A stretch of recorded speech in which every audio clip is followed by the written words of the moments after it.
भक्तों, क्या आपने कभी गौर किया है कि दिन दिन रात की कड़ी मेहनत के बावजूद घर में पैसा क्यों नहीं टिक पाता? पति पसीना बहाकर कमाते हैं, लेकिन घर लौटते ही वह धन पानी की तरह बह जाता है। बड़े बुजुर्गों ने सदियों से चेतावनी दी है कि जिस घर की स्त्री के आंसुओं में दोष हो या स्नान के समय में गलती हो, वहां दरिद्रता खुद ब खुद बस जाती है। हे माताओं और बहनों, आज मेरी इस बात को दिलो दिमाग में बसा लीजिए। अगर आप उनमें से हैं जो सुबह के सारे काम निपटाने के बाद 10-11 बजे या उससे भी बाद में नहाती हैं, तो अनजाने में आप अपने पति की मेहनत बर्बाद कर रही हैं और संतानों के कष्टों का कारण बन रही हैं। ये मैं नहीं कह रहा, बल्कि हमारे प्राचीन शास्त्र, गरुड़ पुराण और अन्य ग्रंथों की शिक्षाएं हैं।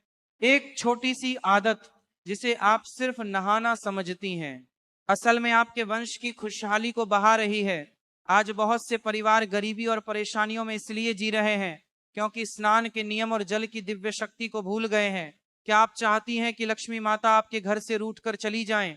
बिल्कुल नहीं ना।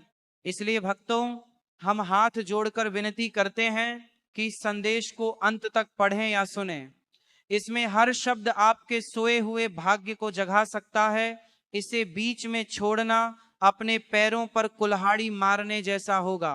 जिस क्षण से आप इसे ग्रहण करेंगे, आपकी किस्मत बदलनी शुरू हो जाएगी। लॉ ऑफ अट्रैक्शन पर भरोसा रखें। आम लोग ऐसी गुप्त बातें कभी नहीं जान पाते, लेकिन आप किस्मत के चुने हुए बच्चे हैं। पक्का इरादा जताएं और लिखें, मैं जरूर अमीर बनूंगा, बनूंगी।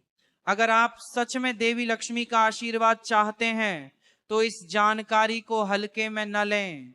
एक छोटा सा बदलाव भी जीवन में बड़ा मोड़ ला सकता है। ऐसी जरूरी जानकारियां मिस न हो, इसलिए हमारे चैनल ज्ञान भक्ति को सब्सक्राइब जरूर करें। भक्तों, हमारे शास्त्रों में 24 घंटे को विभिन्न पहरों में बांटा गया है और हर पहर का अपना स्वामी होता। स्नान कोई साधारण क्रिया नहीं, बल्कि शरीर और आत्मा की शुद्धि का महान अनुष्ठान है। गरुड़ पुराण में जल की याद रखने वाली शक्ति का जिक्र है। सबसे पहले बात देव स्नान या रस स्नान की। ये ब्रह्म मुहूर्त में होता है, सुबह 4 से 5:30 बजे के बीच। जो सौभाग्यशाली स्त्री इस समय उठकर स्नान कर लेती है, उसके घर में कभी दरिद्रता नहीं आ सकती। इस समय वातावरण अमृतमय होता है। ठंडा जल शरीर पर पड़ने से न सिर्फ मैल धुलता है, बल्कि पिछले जन्मों के पाप और दुर्भाग्य भी बह जाते हैं। ऐसी स्त्री के चेहरे पर दिव्य तेज आता है, पति का सम्मान बढ़ता है, क्योंकि वह साक्षात लक्ष्मी स्वरूप बनकर घर की रक्षा करती है। इसके बाद मानव स्नान, सुबह 6 से 8 बजे तक यह सूर्योदय का समय है। इससे शरीर में सूर्य की ऊर्जा आती है, मन उत्साही रहता है और परिवार में खुशहाली बनी रहती है। गृहस्थ महिलाओं के लिए यह सबसे उपयुक्त समय है। लेकिन अब सावधान, राक्षसी स्नान से बचें। ये सुबह 8-9 बजे के बाद, खासकर 9 बजे से 11 बजे या उससे आगे का समय है। जैसे जैसे सूरज ऊपर चढ़ता है, जल अपनी पवित्रता खोने लगता है। पूर्वज कहते थे कि सूरज सर पर आने के बाद नहाने वाली स्त्री स्नान नहीं करती, बल्कि घर के सुख को निचोड़ देती है। शास्त्रों में इसे राक्षस स्नान कहते हैं। ऐसे स्नान से आलस्य और तामसिक गुण बढ़ते हैं, स्वभाव चिड़चिड़ा हो जाता है और इसका असर सबसे ज्यादा पति की जेब पर पड़ता है। देर से सोना और देर से नहाना कुबेर देव को घर से दूर कर देता है। 11 बजे के बाद नहाना सिर्फ शरीर गीला करना है, न पुण्य मिलता है न ताजगी। उल्टा जठराग्नि बुझ जाती है, बीमारियां घर में घुस आती हैं और कमाई दवाइयों में चली जाती है। इसलिए सुहाग अमर रखना है और तिजोरी भरी रखनी है। तो 8-9 बजे से पहले स्नान जरूर करें। भक्तों, अब एक और महत्वपूर्ण बात। बहुत सी माताएं पूछती हैं, हम पूजा व्रत करती हैं, फिर भी कर्ज क्यों बढ़ता है, पैसा क्यों नहीं रुकता? इसका जवाब आपकी रसोई और बालों में छिपा है। रसोई को मंदिर माना गया है, चूल्हे को अग्निदेव। बिना स्नान किए बासी मुंह और अपवित्र शरीर से रसोई में जाना महापाप है। पहले बच्चों का टिफिन, पति की चाय बनाना ममता नहीं, अज्ञानता है। अपवित्र हाथों से बना भोजन प्रसाद नहीं, दोष बन जाता है। शास्त्र कहते हैं कि ऐसा भोजन खाने से बुद्धि भ्रष्ट होती है। पति काम पर जाते हैं तो निर्णय गलत लेते हैं, व्यापार में घाटा, तरक्की रुक जाती है। इसलिए पहले स्नान फिर रसोई में प्रवेश।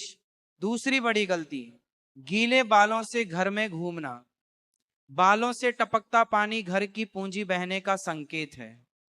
गरुड़ पुराण के अनुसार गीले बिखरे बाल अलक्ष्मी को आमंत्रित करते हैं। लक्ष्मी को स्वच्छता पसंद है, अलक्ष्मी को सीलन। गीले बालों वाली स्त्री अनजाने में दरिद्रता बुलाती है, पैसा दवाइयों झगड़ों में बह जाता है। उपाय सरल है, स्नान के बाद तौलिए से बाल अच्छे सुखाएं, बांध कर रखें। खुले गीले बाल शोक का प्रतीक हैं, सुहागन के लिए अशोभनीय। तीसरी बात, पत्नी अर्धांगिनी है। पति जाते समय अगर पत्नी सो रही हो या आलस में पड़ी हो तो पति का तेज कम होता है। पुराने समय में रानियां स्नान कर बिंदी लगाकर मुस्कुराकर विदा करती थीं, इसे विजय तिलक कहते थे। आज चिड़चिड़े मन से विदा करना नकारात्मक ऊर्जा भेजना है, इसलिए पहले स्नान फिर पति को सकारात्मक विदाई दें। अब विशेष दिनों की बात, शनिवार शनिदेव का दिन, तेल स्नान करें, नाभि और पैरों पर सरसों का तेल लगाएं, गीले कपड़े ढेर न छोड़ें, इससे राहु दोष बढ़ता है, तनाव आता है। रविवार सूर्य देव का दिन, सूर्योदय पर स्नान करें, साबुन कम इस्तेमाल करें, स्नान बाद सूर्य को अर्घ्य दें, इससे पति की तरक्की खुलती है। गुरुवार और मंगलवार, गुरुवार बृहस्पति का, मंगलवार हनुमान जी और मंगल का। सुहागन स्त्री इन दिनों बाल न धोएं।